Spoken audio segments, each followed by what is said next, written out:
Good morning, everyone, and welcome back to the Color Authority podcast. Today, I'm going to be talking to Christophe Penasse. He is part of Masquespacio, which is an award-winning creative consultancy created in 2010 by Ana Milena Hernández Palacios and indeed Christophe Penasse himself. They combine two principles of the founders, which are interior design and marketing. The Spanish design agency creates custom-made branding and interior projects through a unique approach that results in fresh and innovative concepts. In 2020, they won the Edida 2020 Young Talent Award by the International Network of Elle Decoration magazine. In 2019, they have been awarded with Interior Designers of the Year by the Spanish edition of the New York Times magazine. Previously, they've been awarded also by the Massimo Dutti New Values Award by the Architectural Digest Spain and the Wave of the Future, specialized in design, fashion, and lifestyle trends. They work on projects all around the world. Currently, they're working on hotel and restaurant projects in Spain, Saudi Arabia, Colombia, Germany, Qatar, Singapore, and Cambodia. In 2019, they also created Mass Creations, which is a new lifestyle brand that shows their most personal vision through the universe of textures, materials, and colors represented in the new furniture collections as well as interiors. Good morning, Christophe, and welcome to the Color Authority podcast. How are you this morning? I'm very good. The sun is shining and we have a good weather, so I'm very happy to be here. Yeah, the sun does a lot we were just talking privately about what the sun does to our well-being, both coming from the north. Actually, our countries are quite close, Belgium and the Netherlands, and that we both are going to the south and south because we just feel better when, there's a lot of light and a lot of sun, which is good color and design, I think. I think the thing is there is some slow life, especially where we're living, like in Valencia, which even if we have the character of Nordic people where we want everything to go fast, it helps us to be much more creative. And of course, the sun is an attraction point for any creator. It's an attraction point that will help you to improve your inspiration without any doubt. Yeah, no, very true. Yes. I went from Milan to Madrid, so I'm going more south. I wonder where I'm going to end up in Milan. Maybe in the Middle East, it's a little bit hotter, but I don't recommend it because it's very hot. Yes. Yeah, you just came back from Saudi. I was in Saudi in January, but we're definitely going to talk about that because I think it's super interesting what's happening when it comes to design. But my first question already, since I already forgot how many episodes I did, is what is color? So Christophe, to you personally, what is color? Color for us, it's emotion. At the end, and emotion, it can bring you joy, it can bring you happiness. So we think about all positive, like very joyful, especially if you look at most of our designs, diversion, but it can also be serenity. It doesn't need always to be very joyful, very, very playful. It can give you different states of mood. I think it's something that penetrates your mind, your unconsciousness, and it can give you a sensation. And at the end, when we play with color, it's something very natural because of especially of Anna's character, also my character, but especially of Anna's character. But we don't think about we do this because we want to generate this sensation in a customer. No, it goes natural. And I think when you enter in a space where we have like some sort of color palette that is very well worked on, it gives you some sort of sensation. You don't know what it is. It can give you that calm. For example, if we go especially to places of Ibiza, we have these neutral colors where it gives you a calm feeling. Also with the sea next to it, the blue of the sea. But then you can have the opposite. When we go to spaces like a science museum for children, we can have very powerful colors where children are very active, very in action. So it generates some sort of mood on every person. Yeah, very true. I think colors, depending on how you're feeling in the day or in the moment, you need different colors depending on to elevate or to calm you. Or I think that's interesting indeed in the work that you do, because definitely your spaces they elevate the spirits. That's I think one of the that should be your motto. Like we elevate your spirits. That's a good one. We didn't thought about it, but I think I'm going to use it next time when a client knocks on our door and he makes this type of question. So I think it's a good argument without a doubt. I mean, color is that's a very good answer. Like, there's no wrong or right answer, but it is true that color does so much to our human physics and how we feel and how we perceive color. But it's not your background at all. And you talked to me already before that, you know, Anna is very much on the color side, but obviously you are a partner, you're a partnership. Yes. But you come from a completely different background. Tell us how you ended up where you are right now. Like, how did the studio come about? You coming from Belgium, having studied more marketing, and here you are. You have your own design studio. It's all about love, I think.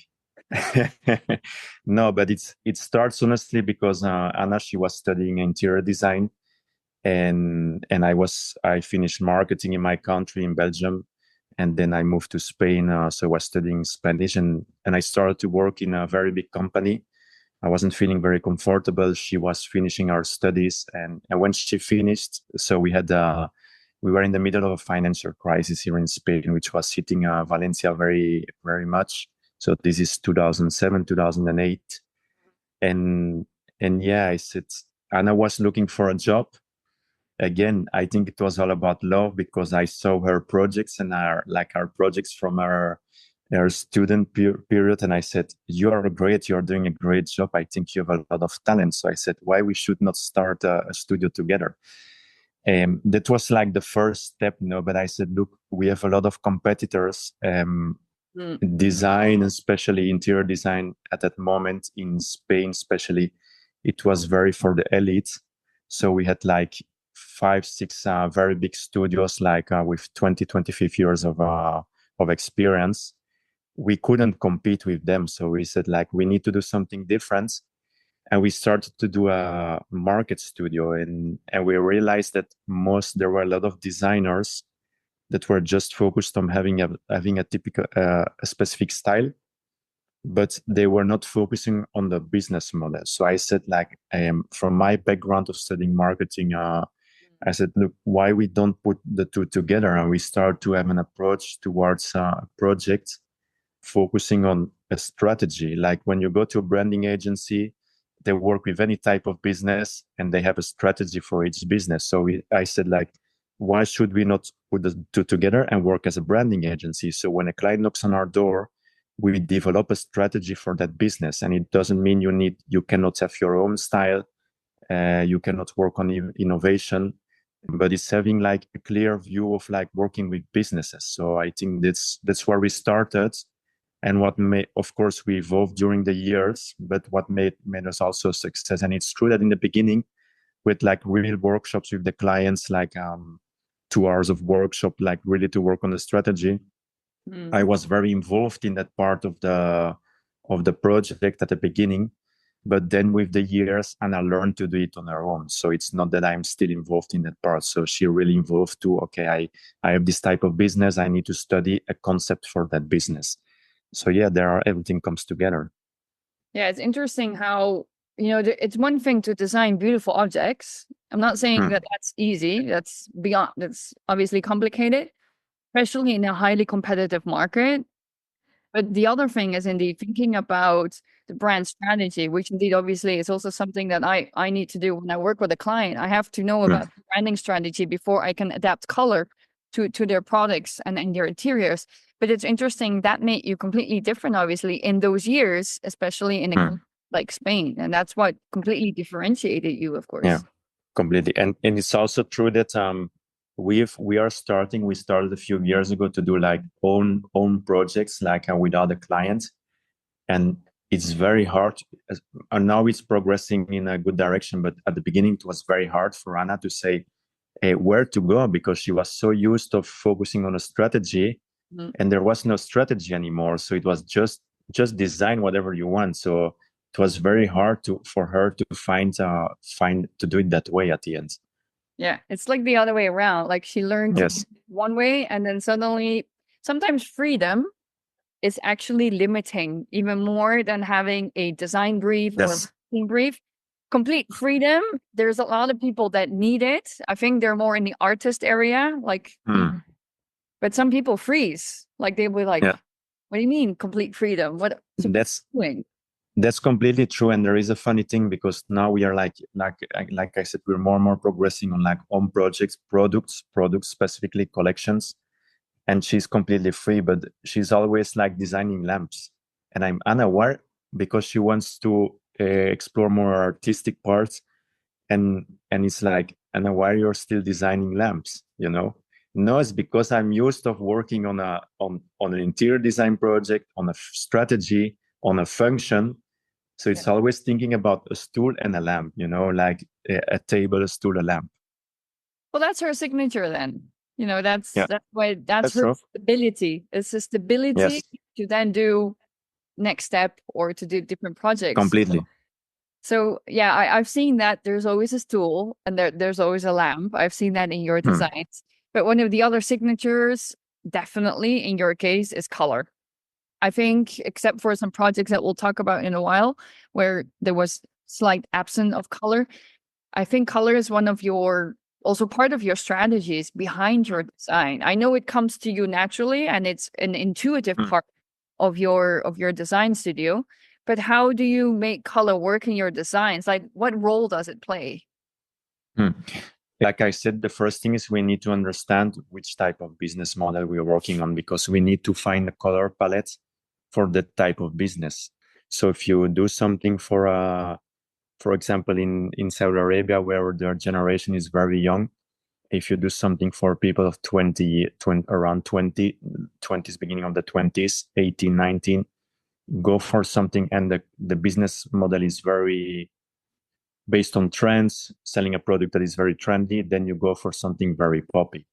But then if you do, like, for example, an organic cafeteria, organic food concept, you go for more an earth palette. You know, you go for more softer colors that connect directly to sand or to ground or whatever. No, so you need really to find a palette for each business. But also, it's true that we need to guide the client in that sense, no, and be very honest with him, because many times he comes to us. There are like small clients, and they come to us and they trust in us 100%. So we need to be very honest with what we do, because we could do something that is very good for our ego, very good for our portfolio, but not focused on what he needs for his project. And then he will go broke. And then you're in a bad situation, because the project you presented to everybody is not there anymore. The client has lost money, and he will not work with you again. So you really need to find that focus, no? And Anna is very good at this. She loves colors. She's Colombian, so she's very, very into color, and she's always also trying to evolve with the colors. No, it's not like, because many times they come to us. So nowadays everybody has a mood board, and they come with their mood board, but then you look at the mood board, it's like, okay, this is a little bit outdated. So this is what we were working on 5 years ago. So we need to evolve. So it's like, let's evolve with that color palette. We can respect it, but let's evolve with it, you know, like, let's bring it a little bit more to the future. Yeah. Because if we take that color palette and we use it right now, it's not going to work, or it's going to get outdated very soon. So we need to project towards the future at the end. So that's also part of our job of choosing a color palette now in a space. And also on the other side, it's not only about paint, no, it's also about the material you use, because the material itself can have a color. The texture gives you a different feeling of the color. So there are a lot of things that are like involved in the selection of colors, you know, and make a connection point. How do you make sure that you design a space in which your client, whoever the client is going to feel good? Because I think color is a big part of what we just discussed, of feeling good, or it can give you what you need. How do you get to know your clients? Because I think this is essential. But beyond strategies, you need to know the person that's going to be living in the space a little bit more to know what colors are going to fit to that family, or perhaps even if you're designing for a restaurant, who their target group is. It's for us, it's like you're coming to the design psychologist. So if you're a client, you need to speak with us and you need to express yourself. So if you don't express yourself, it's not going to work, because we need to know who you are as a person, because it depends now, because when we work for a bigger corporation, so we have like mixed portfolio of clients. We have very small clients, medium, and then we have big corporations. The corporations, many times they come with a clear briefing. They have a design agency that make a strategy for them, and then we need to work from there.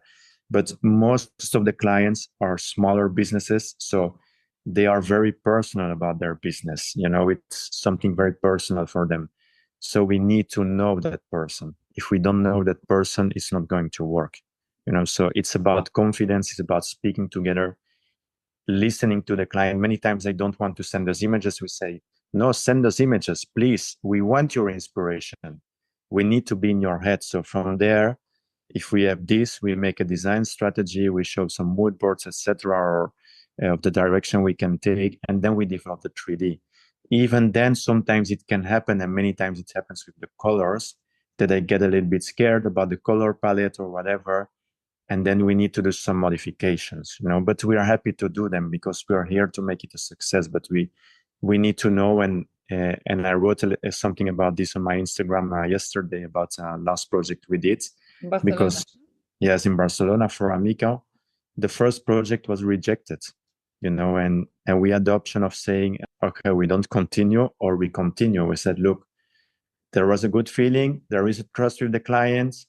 Let us do another proposition for you. Let's speak about what you're not liking, because sometimes he also comes to you, he's very excited, he speaks about innovation, and you say, okay, innovation for us, the limits are the ones the client is giving us. So if he gives a wild card to us, he needs to watch out, because we can go very far with innovation.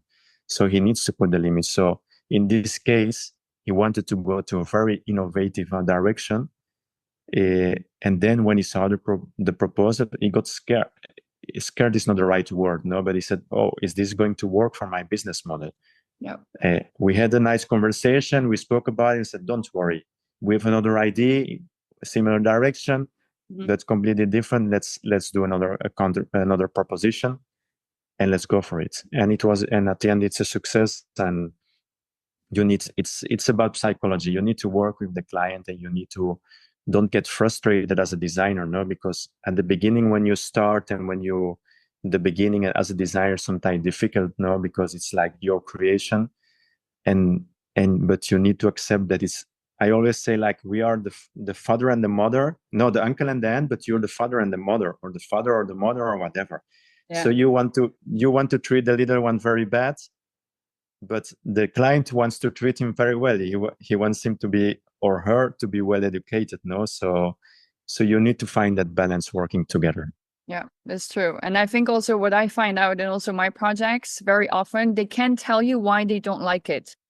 But then you come back with a second proposal and you changed the color, and suddenly they like it, because color has a very strong reaction, but people are not aware of the reaction. They don't know why something is off, but something they're not feeling it. And this is very sensory. What you design is also very much based on sensory. I love how you work with unique pieces as well. You do a lot with local artisans who embrace what is local authenticity, origin as well. But that's also challenging to stay that way, isn't it? It's a lengthier process, I guess. It is very tough.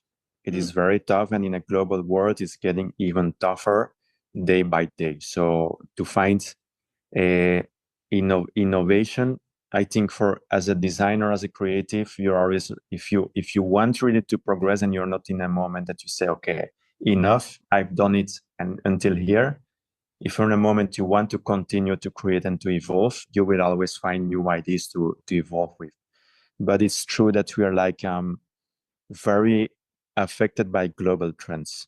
So when we started, everything was still a bit new. So most of my clients, it was the first time that they hired a designer in Spain, but in other parts of the world. I know in the Netherlands, they are like very advanced in this since a lot of decades before other countries, but in most England also the States, but in most countries it's very new.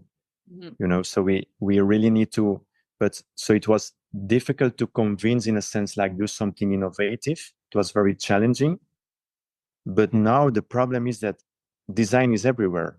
So they come to you, they know the trends, and they want the trends. So the last years we were suffering with this because they see a business model with a trend, with a design aesthetic that is working, and they say, I want something like this. And you're like, no, we're going to do something different, and we're going to innovate for you. We are going to make something for you so you stand out and you're not being competing with that other business, Not copying and pasting also. Yes, not copy and pasting, but that's the big challenge we have now, and we are a little bit suffering with it because it's more and more. Maybe it's only happening to us, I don't know. Oh, it's a global thing, trust me. There is so much trend information available. There's so much color trend information available. Yes. I'm not talking about the quality, because the quality sometimes is just, I just want to cry. But it's everywhere. And especially the color thing, the trend thing. I don't even like the word trend anymore, because I think it has become just like this, the word sustainability. It has all become very, what does it mean in the end? Yes.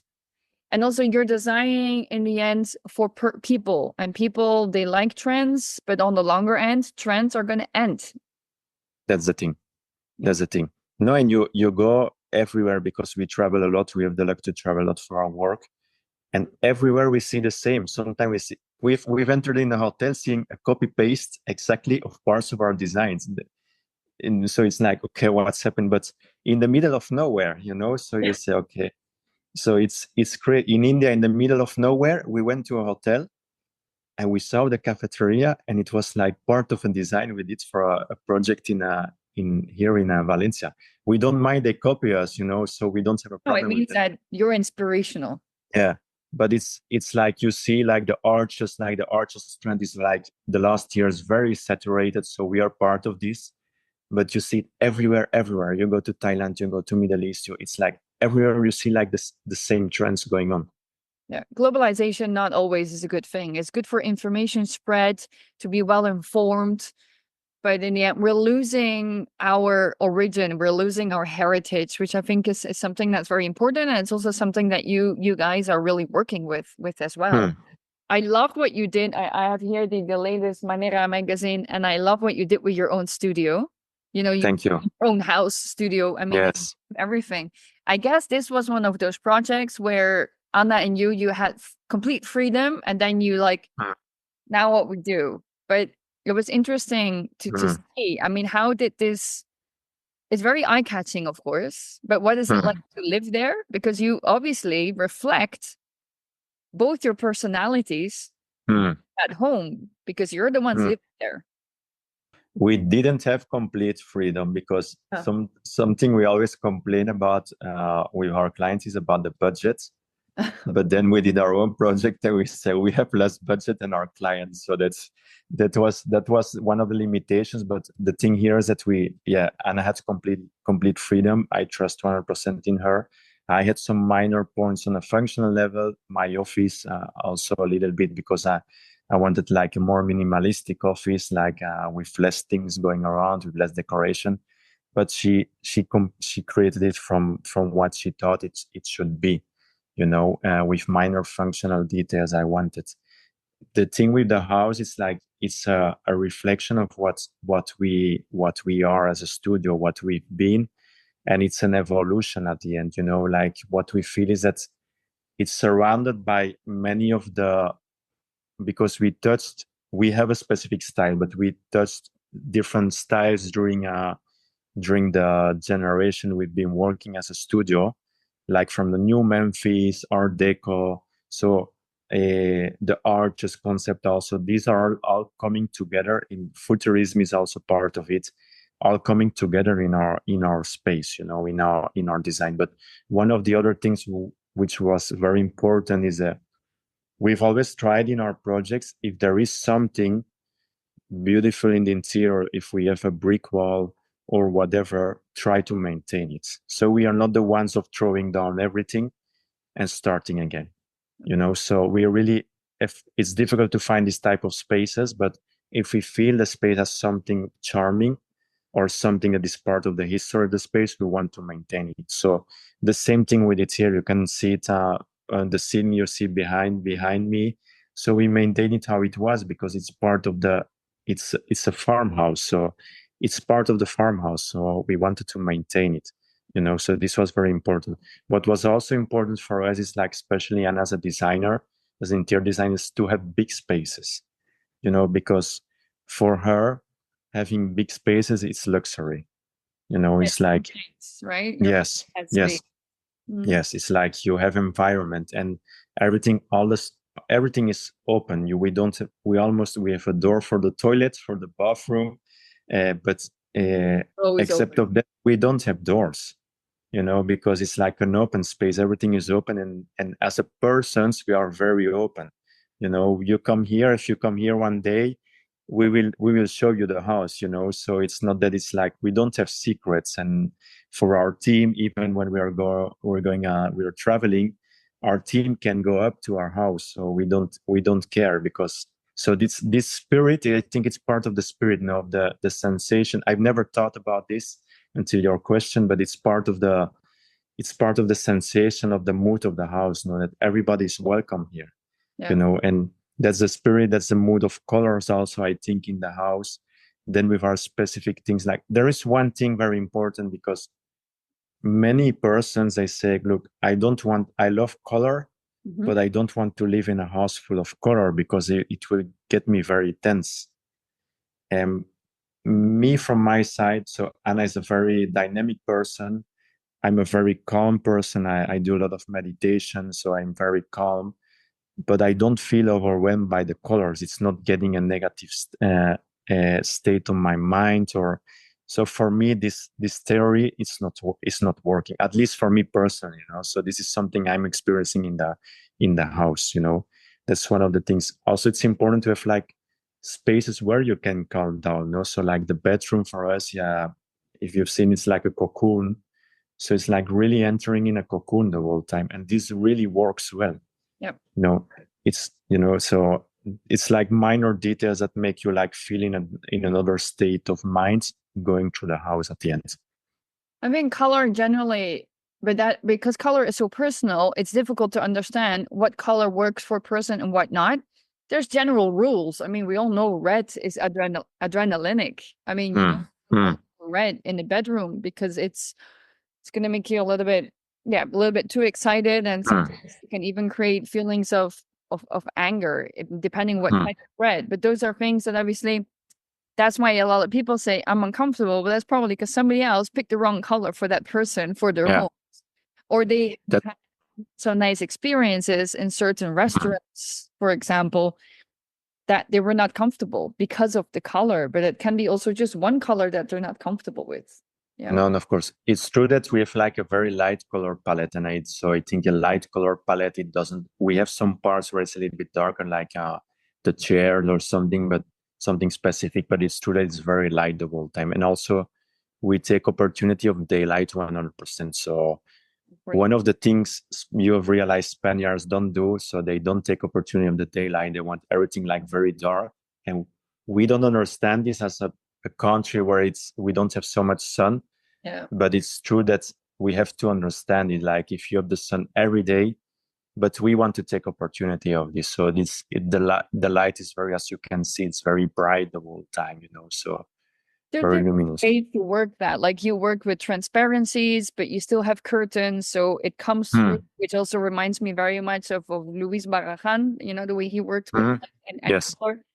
But I think also, yeah, I know we in the north, we need light because there's not a lot of sun. That's why we both moved to the south.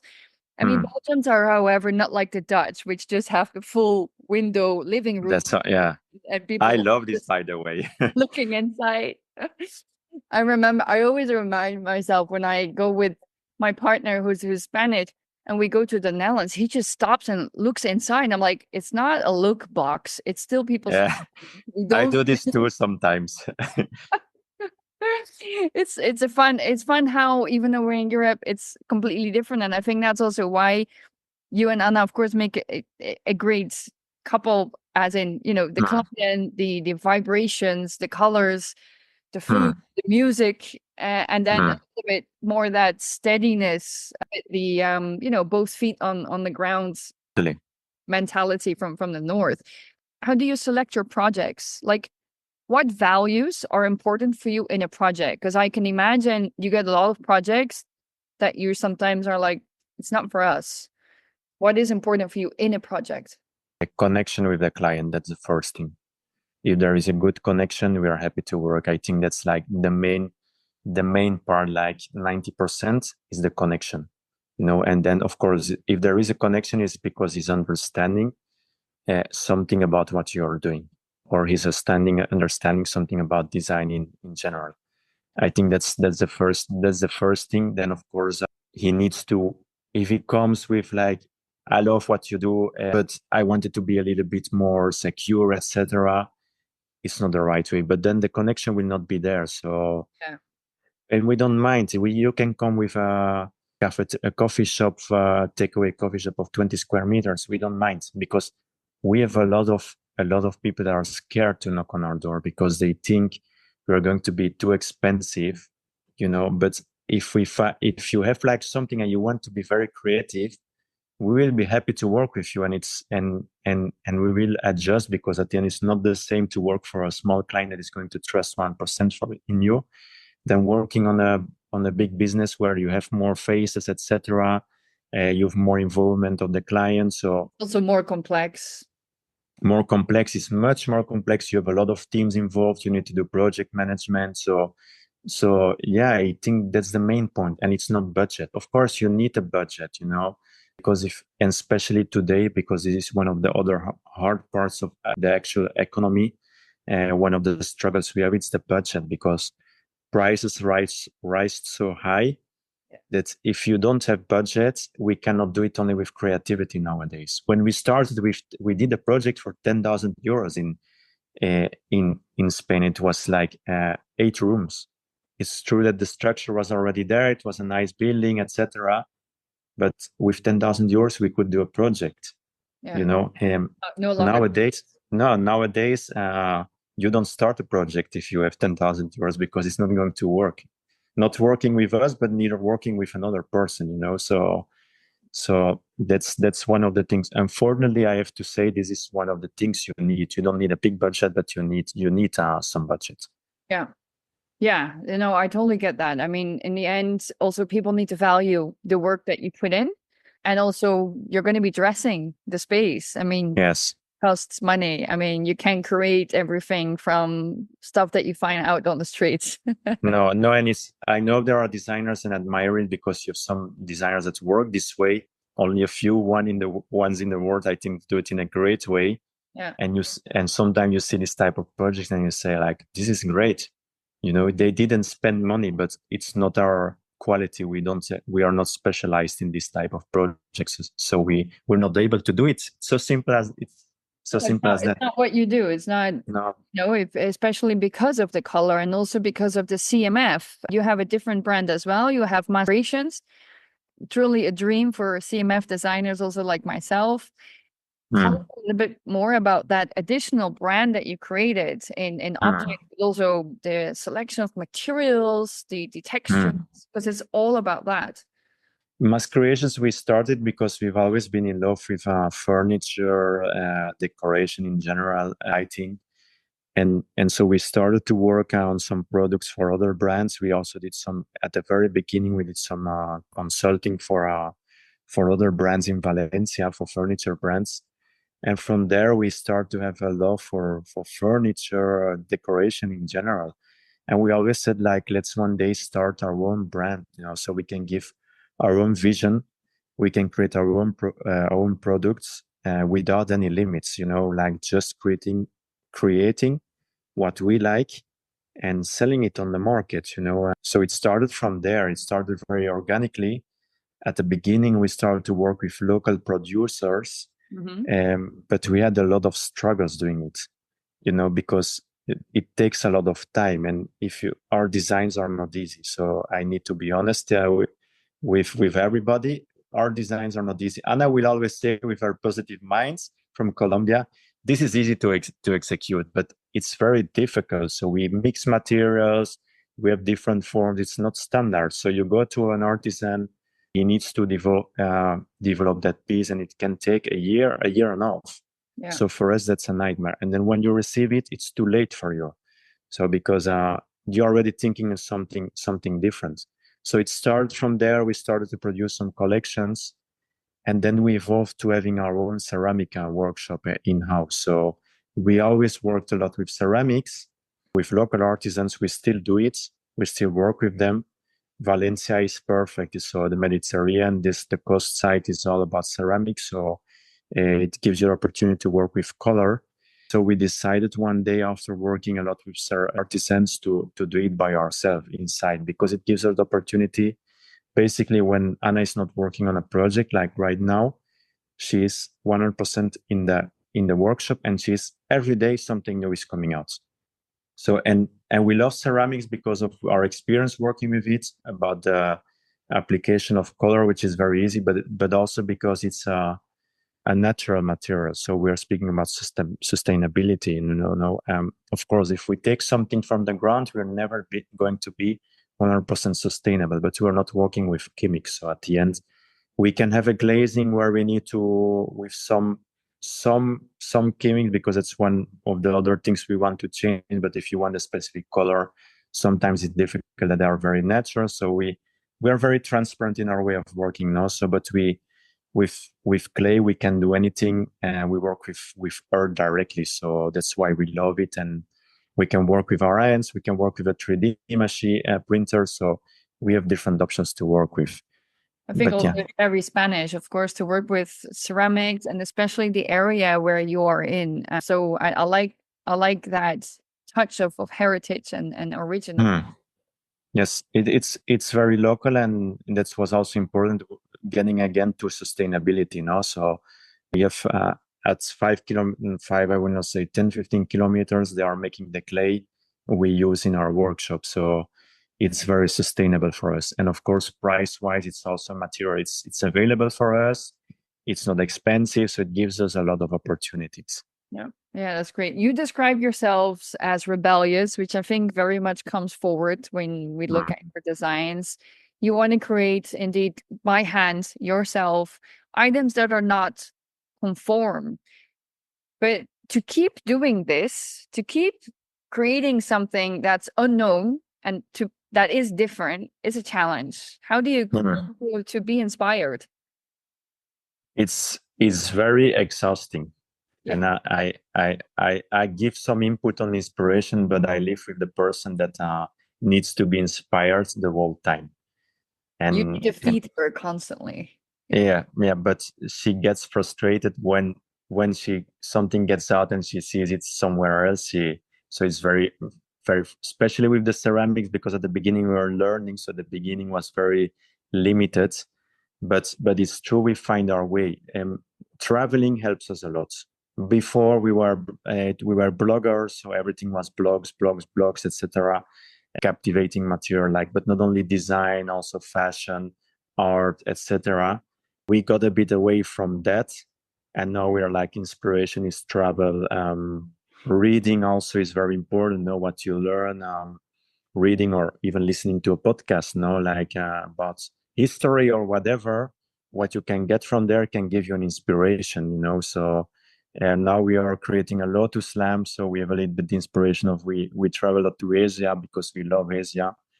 So it comes a little bit from there. And I've always seen these ponds with the lotus flowers. So yeah, traveling is the main inspiration right now. And then also now we have the opportunity to create with our hands. Being creating with your hands helps you also to be inspired. So it's not only focused on images you see around you. It's also on what the forms you can create with your hands or with the 3D printer we have, and just evolve from there. Yeah, that creates. I remember in my past when I was still working for a big company that we made effects as well. Sometimes by mistake, you create very interesting things. It's completely true. Yeah. become something that actually is quite sellable and people like it. Yeah. Completely true. And you get surprised because what you think is going to work many times, it's not the most successful product you create, you know. It's very strange, but it happens a lot, you know. So what you don't expect, it's like you create something, and sometimes it's very simple, like you said, or an accident, and you say, okay, it's nice, let's try it. And that's also the nice thing when you can do something in house, you know, because you can test, you know, at the end you can just launch something and say, let's see what happens. And that's also part of our process, you know, of what I say to Anna every day, like just create. Don't be focused on something. Just create what you want to create. Yeah. Launch it, and don't be afraid to launch it. Let's just put it on the market, and yeah, because as a designer, I think it's very important, like to have an input, no, to see they need to feel this. I'm not success is not the right word, no, but that's see that what they create, somebody likes it, you know. So Likability, everybody wants likability in the end. We are beings. It's normal. Yes, totally, completely. In some projects, actually, I saw your project in Cesaia, Bologna personally when I was still living in Italy, but also the one that you just created, but also in Saudi. I wouldn't say there's an absence of color because then we get into the discussion, what is color or what is not color. But let's say it's a lot more neutral, the colors that what was the mission here in that design and your choice for using a lot less color than you normally use? Okay, so for Roca Tile in Cersaya, so it was a fair booth. So we needed to work with the product they were going to sell during that fair.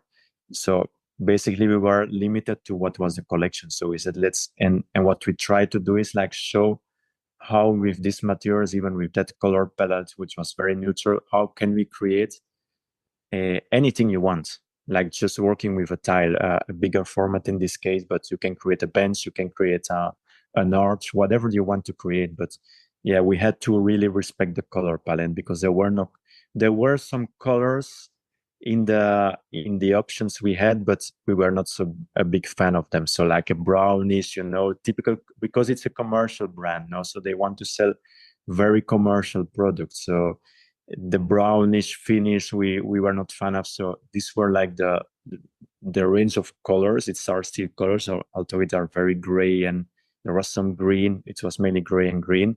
We choose the one we liked most, and I think the combination is very interesting at the end, you know. And then for Mo, it's a different situation. Mo in Saudi Arabia, because we started with a lot of color.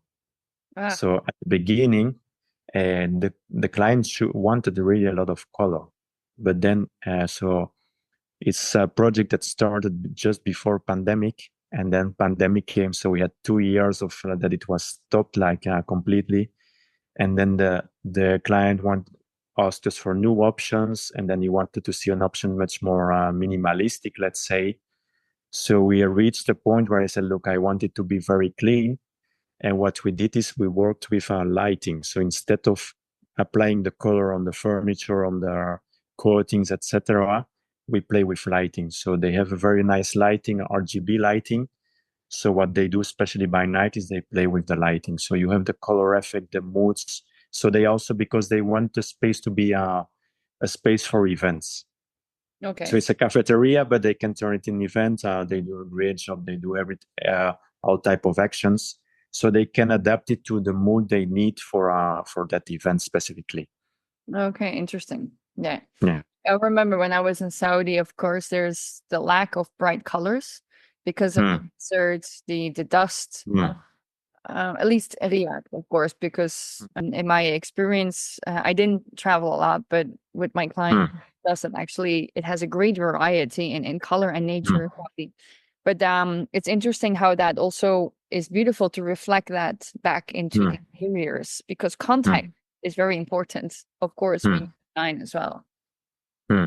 I think like with Saudi Arabia, it's very interesting because they have this color palette because of the deserts, but at the same time they love color, and they are very met them, they are very warm people. So, and they are very colorful, even if they dress white, very clean, very net. They are very colorful. Their character is very colorful. So I think that's why we also have we're having a lot of projects there. And it's also because, of course, they're in a moment that are like opening to the world, but at the same time, they like what we do because of that, because it fits with their character, So, and they want really to have that color. So it's very interesting because it's contrasting with that architecture of dust, of desert, like very like everything brownish, like without colors. Yeah, but it's an interesting country and there's a lot happening there. I enjoyed my stay, and also the openness of the people and how welcoming they are to those coming from outside talking about color. Yes. In my case, it was really interesting. It's incredible because you hear so much about it, like always negative, because that's what we love in the West. We love to criticize everything, So it's, and then but we are like from our side, like we're very open and we're here to learn from every culture. And honestly, everywhere we go, we find nice people, great people, So, but in Saudi Arabia specifically, we are very attracted to their way of being, like you said, like very open and very thankful. Like it's possibly happened to you a lot. Like you take a taxi and everybody's like, "Welcome to Saudi Arabia. Thank you very much for being here." Like they are very happy that you want to visit them. Yeah, and they want to show you everything. Yes. Yeah, and then you're like, it's a big country. I only have one day. That's going to be yes. It's true. It's true. Yeah. What's next for Masquespacio? I mean, how do you see your studio perhaps evolving, or any exciting project that you're working on that maybe you want to give a small hint? We're always in an evolution. So we always need to evolve, because even from the outside, people look at us and they say, you're very successful. You need to work for your projects. And if you get comfortable 1 year, if we get comfortable during 1 year, only 1 year, we will be done. It's basically like this. So we need to evolve. We need to understand the market. We need to do it. We need to understand the market. We need to understand where we are going, where it's going, what is possible, what is not. Like I said, like before, like budget wise, like we have having a little bit of struggle. So we are trying to adapt to this. On a personal level, Anna and I, we are in the moment, like, so we entered our 40s a year ago. So we are in a moment that we are not exclusive. We don't like to be exclusive. We are not exclusive, but we've always been a little bit selective. Again, not exclusive, selective. But we want to be more selective, because we're in a moment where we've done so many things, so many projects, and we feel that we need challenges at the end. If we don't feel a challenge, and it's not only for us, the team has the same spirit, So even the interns that come here, they come here because they love what we do, and they love this innovation we're always looking for. So we are trying to innovate even more. We're trying to be, I'm pushing Anna to be more artistic, going more direction or explore. That's also why we've started Masquespacio, like I told you. Yeah. And we also want to try to incorporate this part in an interior design if we do an interior design.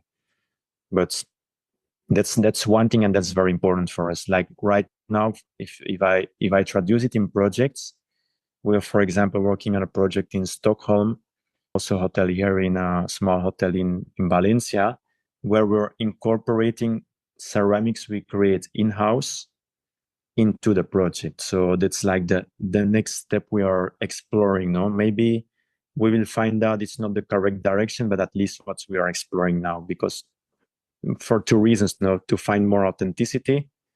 And then also, again, I go back to budget wise, because if we produce it in-house, we can do it at a better price than working with a supplier. So we can give small details have small details in a project that make it even more different, and at a reasonable price for the client. Yeah. So you're always evolving, and you're always looking for, and you don't want to be everywhere. You don't want to be that designer team that does anything from a curtain to a carpet to. No. That's very important. It's a good observation. And we want to be, this is a business at the end also, but it's a personal business. So we had the chance to make it very big, we've tried to go a little bit bigger, but we've always realized when we did it that it's not the correct direction, and maybe the last years even, we've been accepting a bit too much projects, thinking about the business, and so there are some projects I'm not speaking about what you see on our website. I'm not going to say we did a good job with the clients and the clients are happy, etc., but we are not 100% proud about the results. So, and now we're like, okay, we really need something that we want to be proud of, and because we lost a little bit that spirit during the last years we had before, when we started, where everything was a challenge and we fight it for everything. Like we were accepting a little bit too much project at the same time to make it a business. So we are also in this process now of like saying, no, even if you're in a moment you need projects, because like I said before, this is not you see us from the outside and you say these guys are booming, but we have moments where we have months that we are not receiving requests, so, and then when a request is coming in and you're not feeling well with the request, we're in a moment where we say no. Even then we need to say no, so that's a challenge. It's time to step back and reflect and see what 25 is going to bring you guys. Yes, we are also wondering what's going to happen, honestly. Well, everybody is. I mean, it's a crazy world out there, so let's see. That's why we don't know. The important thing is that we have fun, and that we enjoy what we are doing, because at the end we have one life, at least in my opinion, and we need to try to find joy in what we do at the end. Yeah, and that will reflect on the quality of your projects. Completely. Well, I certainly had a joyful conversation with you. I enjoyed this. Me too. Thank you so much for being part of the color community, and it's as the first Spanish design agency since I've been living in Madrid. So this has been really great connecting. Nice. I hope you have a great time in Madrid, and whenever you come to Valencia, please visit us. I will. Great. Thank you very much. A pleasure. I hope you enjoyed this last episode. If you are a fan of the Color Authority podcast, please let us know by reviewing and rating our show on whichever platform you're listening on. The next episode is coming out next month, and in the meantime, I'm wishing you a wonderful, colorful day.